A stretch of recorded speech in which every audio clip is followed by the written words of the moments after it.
Hey guys, welcome. So how do you add Google Analytics to your Godaddy website? Now, it's going to be really simple, so bear with me on this one. So in here, let's just go ahead and search the actual platform first. Just make sure that you have your Gmail or your Google account that is on par with the system here. Now, I've already had my account here, so considering you don't have one, create one, okay? So in the domain, just go ahead and click basically. So I'm just showing you my account here real quick.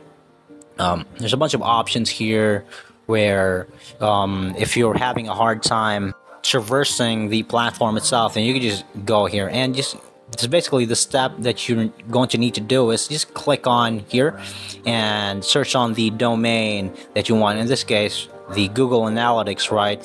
And that's just it. And you could just set up payment from here after you're done.